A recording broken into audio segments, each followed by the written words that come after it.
Break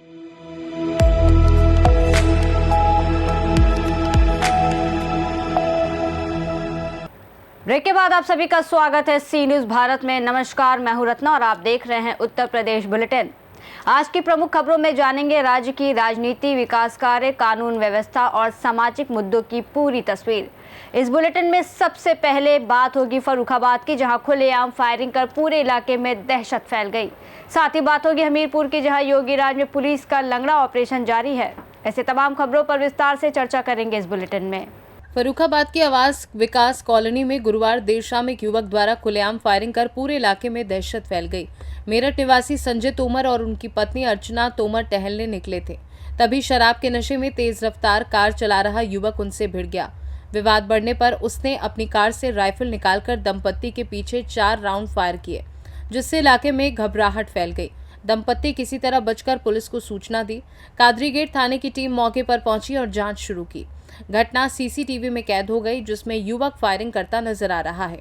इस घटना ने शहर की कानून व्यवस्था पर सवाल खड़े कर दिए हैं कि हाई प्रोफाइल कॉलोनी में अपराधियों को इतनी हिम्मत कैसे मिली। सब आपका संजय सिंह, कहाँ के निवासी हैं आप? मेरठ।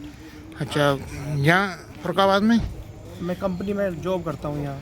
कहाँ रहते हैं? कंपनी में कहाँ रहते ये हैं? रहता शिवाजी पार्क में। अच्छा, क्या घटना हुई है आपके संग? मैं और मेरी पत्नी टहलने जा रहे थे। उधर से एक लड़का जो है शराब पी के आ रहा था, आड़ी टेढ़ी गाड़ी चलाता हुआ।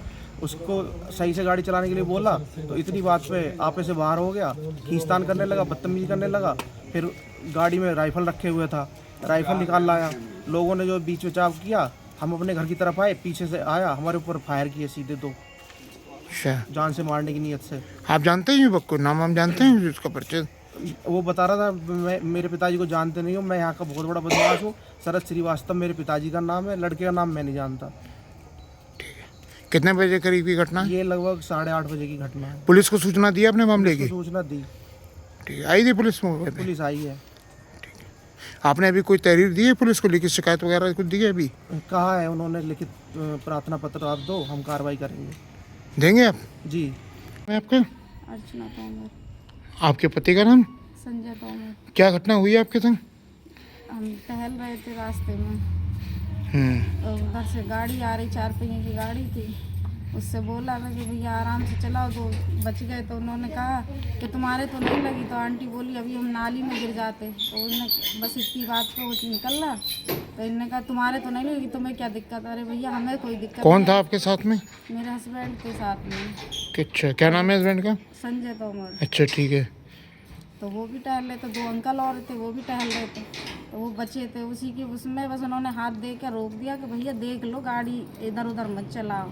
तो पी रखी थी उसने दारू। क्या नाम है उनके लड़के का? कुछ नाम हम पता है कुछ? हमें नहीं पता, बस श्रीवास्तव पता है कि श्रीवास्तव का लड़का है वो, हमें इतना नहीं अच्छा। पता। यहीं गए आवास विकास के, कहीं बाहर के? क्या कुछ जानकारी है?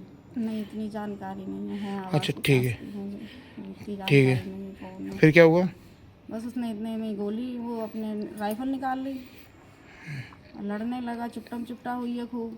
न मेरे देखो ये लगी है, मेरे चोट यहाँ लात मारी। क्या फायर वगैरह भी हुआ है? फायरिंग करी है उसने। हाँ, फायरिंग करी है। दौड़ के पीछे पीछे हमारे यहाँ तक आया, दुकान तक। अच्छा, ठीक है। फिर आपने किस तरह बचाव किया? क्या हुआ? अब दौड़े नहीं है, भागे चले आए अपने। पुलिस को सूचना दी है आपने अभी तक? हाँ, पुलिस आ गई है। फर्रुखाबाद से सी न्यूज संवाददाता आदेश शर्मा की रिपोर्ट। फर्रुखाबाद थाना कादरी गेट क्षेत्र के आवास विकास स्थित डायमंड होटल के सामने गुरुवार भोर के समय एक तेज रफ्तार BMW कार अनियंत्रित होकर हाई टेंशन लाइन के खंभे से जा टकराई। टक्कर इतनी जोरदार थी कि बिजली विभाग का पोल क्षतिग्रस्त हो गया। हालांकि उस समय सड़क पर ट्रैफिक कम होने के कारण बड़ा हादसा टल गया। घटना की सूचना मिलते ही पुलिस मौके पर पहुंची और कार को अपने कब्जे में ले लिया। फर्रुखाबाद से सी न्यूज संवाददाता आदेश शर्मा की रिपोर्ट। फर्रुखाबाद में अंग्रेजों के कानूनी प्रक्रिया में परिवर्तन किया गया है। उनके कानून में दंड प्रक्रिया ज्यादा थी और वर्तमान में नए कानून में प्रत्येक व्यक्ति को न्याय की ओर ले जाना जैसे सुविधा मुहैया कराई गई है। उन्होंने कहा कि इस प्रक्रिया से अपराधों में गिरावट आएगी। किस तरह का प्रचार प्रसार किया जा रहा है, लोगों तक इसकी जानकारी पहुंचा रहे हैं? जी, जैसा सबको ज्ञात है कि जो पुराने लॉज थे, ये IPC, CRPC और इंडियन एविडेंस एक्ट, ये अंग्रेज़ों के ज़माने के लॉ थे जिसमें दंड पे ज़्यादा फोकस था। तो अब इसको चेंज करके नए कानून को लाया गया है जो 1 जुलाई 2024 से लागू हुए हैं, जिसमें दंड से न्याय की तरफ पूरी कानूनी प्रक्रिया को ले जाया जा सकता है, ले जाया जा रहा है और इसमें समयबद्ध न्याय की जो है प्रक्रिया को लाया जा रहा है। इसलिए 3 नए लॉज आए हैं, भारतीय न्याय संहिता, भारतीय नागरिक सुरक्षा संहिता और भारतीय साक्ष्य अधिनियम, जो नए क्राइम्स को जैसे साइबर सिक्योरिटी हो गया, चेन स्नैचिंग हो गया, टेररिज्म हो गया, मॉब लिंचिंग हो गया, ऐसे नए क्राइमों को भी समाहित किया गया है नए लॉज में। तो क्या इसमें न्याय प्रक्रिया बढ़ाई गई है सर? दंड प्रक्रिया को कम किया गया है? जी हाँ, दंड से न्याय की तरफ पूरी कानूनी प्रक्रिया को लाया गया है। पहले आप लोगों को पता होगा, मेनली लॉज में ये होता था कि बहुत सारा टाइम लग जाता था न्यायिक प्रक्रिया में, तो इसमें समयबद्ध न्याय कर दिया गया है।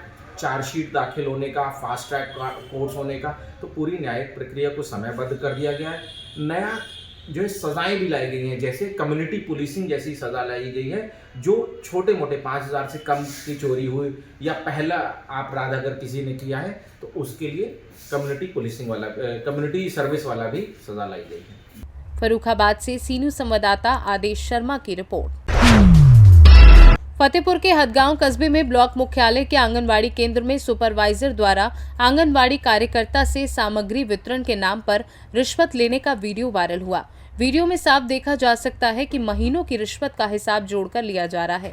मामला मीडिया में चर्चा का विषय बन गया है और जांच भी शुरू हो गई है, लेकिन सवाल ये उठता है कि क्या अधिकारी सबूतों के बावजूद भ्रष्टाचार के खिलाफ सख्त कार्यवाही करेंगे। सूत्रों के अनुसार मामले में वर्षों से तैनात एक जिम्मेदार अधिकारी की भूमिका भी संदिग्ध बताई जा रही है। फतेहपुर जिले में आंगनबाड़ी केंद्रों में भ्रष्टाचार की घटनाएं नहीं हुई हैं, जहां बच्चों की पंजीरी जानवरों के लिए बेची जाती रही है। अब ये देखना बाकी है कि इस वायरल वीडियो के आधार पर भ्रष्ट कर्मचारियों और अधिकारियों के खिलाफ ठोस कार्यवाही होगी या नहीं। फतेहपुर से सीनू संवाददाता शहनशाह अब्दी की रिपोर्ट। हमीरपुर उत्तर प्रदेश में पुलिस का लंगड़ा ऑपरेशन जारी है। मौदहा कोतवाली और एसओजी टीम की कार्यवाही के दौरान इंगोटा मार्ग पर पुलिस और बदमाशों के बीच मुठभेड़ हुई, जिसमें दोनों बदमाशों के पैर में गोली लगी और वे घायल हो गए। मुठभेड़ में पकड़े गए राम सुफल और सोनू ने खुलासा किया कि उन्होंने महिला गायत्री की हत्या गला दबाकर की थी और पहचान छुपाने के लिए उसका चेहरा जला दिया था। एक हफ्ते पहले रिवन गांव के खेत में महिला का शव मिला था। पुलिस ने दोनों बदमाशों के पास से अवैध तमंचे और कारतूस बरामद किए हैं। आज दिनांक 7/11/2025 को थाना मौधा में पंजीकृत मुकदमा अपराध संख्या 385/25 की धारा 103/1 तथा 238 BNS के अभियुक्त राम सुफल प्रजापति पुत्र पचुआ निवासी बरहिंडा थाना अतरा जिला बांदा, जिसकी उम्र करीब 28 वर्ष, एवं उसके सह अभियुक्त सोनू यादव पुत्र जगदेव निवासी गुरदहा थाना मौधा नेशनल चौराहे से इंगोटा मार्ग पर मोटरसाइकिल से जाने की सूचना थाना मुखबिर खास द्वारा प्रभारी निरीक्षक मौधा की टीम को दी गई। अभियुक्त गणों को गिरफ्तार करने के उद्देश्य से पुलिस टीम द्वारा जब उन्हें रोकने का प्रयास किया गया तो दोनों अभियुक्तों के द्वारा पुलिस टीम पर अवैध तमंचे से फायरिंग की गई। इस पर पुलिस टीम द्वारा आत्मरक्षार्थ जवाबी फायरिंग की गई। अभियुक्त राम सुफल प्रजापति के दाहिने पैर पर तथा अभियुक्त सोनू यादव के बाएं पैर पर गोली लगी। घायल अभियुक्तों को उचित उपचार हेतु CHC मौधा भेजा गया। अभियुक्तों के पास से देसी तमंचा, जिंदा एवं खोखा कारतूस बरामद हुआ। मौके पर फील्ड यूनिट मौजूद है तथा उसके द्वारा साक्ष्य संकलन की कार्रवाई की जा रही है। अन्य वैधानिक कार्रवाई प्रचलित है। हमीरपुर से सीनू संवाददाता जितेंद्र की रिपोर्ट। इस बुलेटिन में फिलहाल इतना ही। देश और दुनिया की तमाम बड़ी खबरों के लिए देखते रहिए सी न्यूज़ भारत।